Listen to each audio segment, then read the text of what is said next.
watch this! Welcome folks to another Now Watch This trailer reaction, and today we are going to be watching the Spider-Man Far From Home trailer. The second standalone Spider film. First one I feel like very well received. I liked it. Spider-Man just feels a little...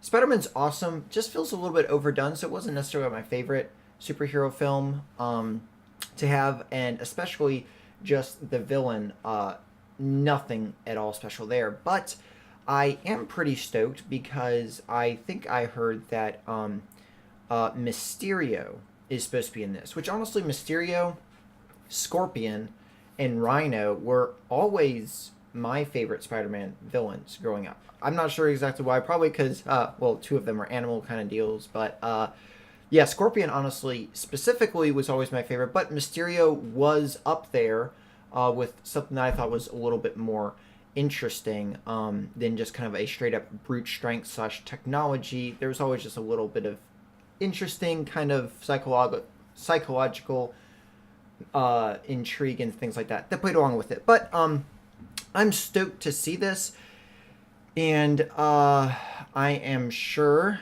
that the Marvel Sony crossover, really Disney Sony crossover. Let's see if Disney can hopefully recover some from you know what. All right, so let's jump into this here. Little pre-movie things get you in. Okay, so Far From Home. Thank you, Spider-Man. That was so good. Wow, and Asia will get into it. Happy. You look nice. Thank you. You too. Thank you. New dress? Yes, it is. How'd you know? What just happened? He's definitely gotten older, hasn't he? Planning a trip? Mm-hmm. Go to Europe. School trip. Did you get your passport? Peter Parker, here to pick up a passport, please. Mini toothpaste? Pack your suit. I just want to go on my trip with my friends. Europe doesn't really need a friendly neighborhood Spider-Man.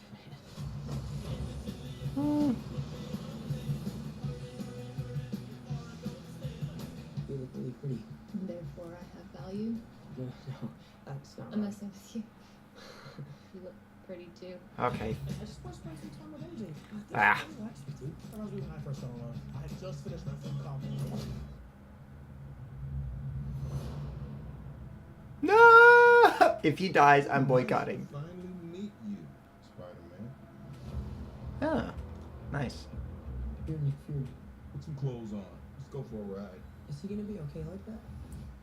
Might want to turn him over so he doesn't swallow his tongue. Nick Fury. So he did take his suit. Vacation. Awesome. Nice. You got gifts, Parker. Huh, You Sandman? have a job to do. Are you going to step up or not?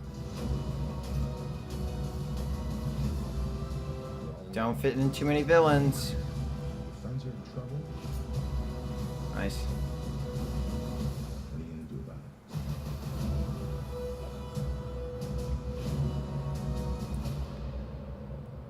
You don't want any part of this.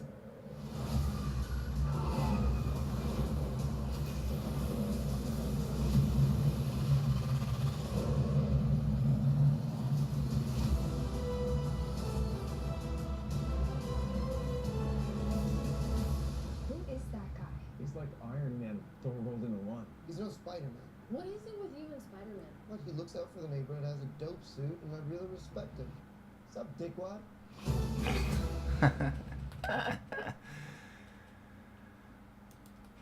Okay. Interesting. It seems like definitely fitting in a lot of stuff there. Seems like there's gonna be some entry level kind of like, is Mysterio a good guy or bad guy? He's also helping save Venice. Is that Venice?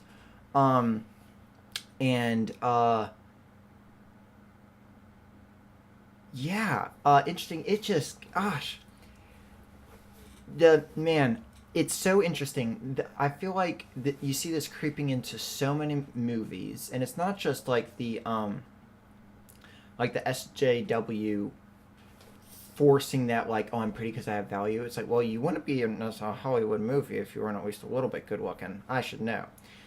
But it's they for some reason in a superhero movie they think that, okay, you've got the superhero, but what you have to have is at least some point in the movie, right, where the superhero with like unearthly powers is going to be saved by a person. Usually it's like the mild-mannered friend and or girl, right? I mean, that just happens all over the place, and it's just like, it can be cute, but it's so overdone that it just, for me, it just kind of gets nauseating.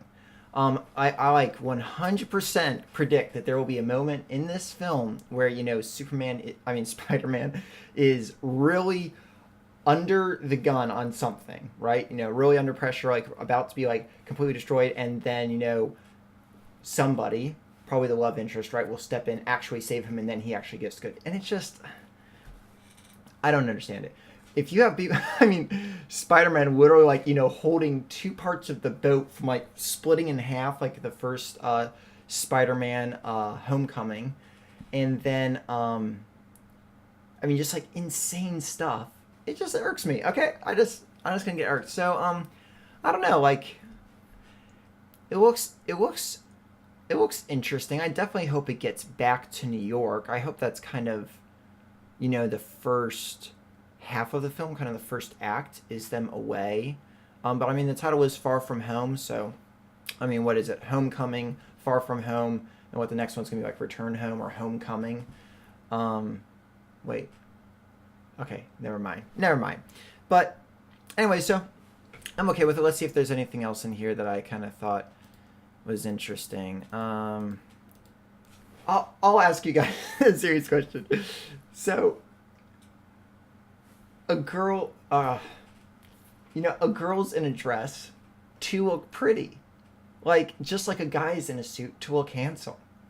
There's nothing sexist about remarking that.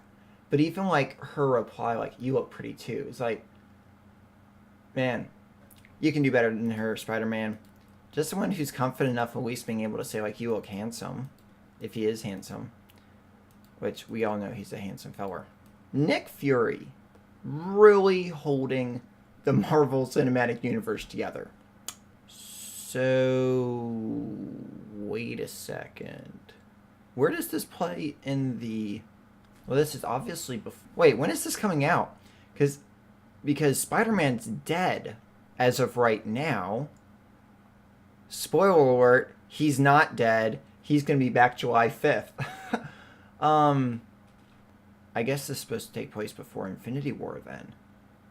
This might be like... I feel like this is like one of the first times that Marvel kind of had a goof on the timeline. Otherwise, I feel like they've been really succinct with it. Yeah, I mean, I think it looks good. I can't say like I'm incredibly stoked. I feel like the main reason you're going to go see this is not necessarily any specific plot, because, you know, it is you're going to go see it because you like the characters, which is not always the case for a movie, right? But this is really like, I like Spider-Man, I like Mysterio, I like Nick Fury, and so I'm going to go see it. But that's really the only reason.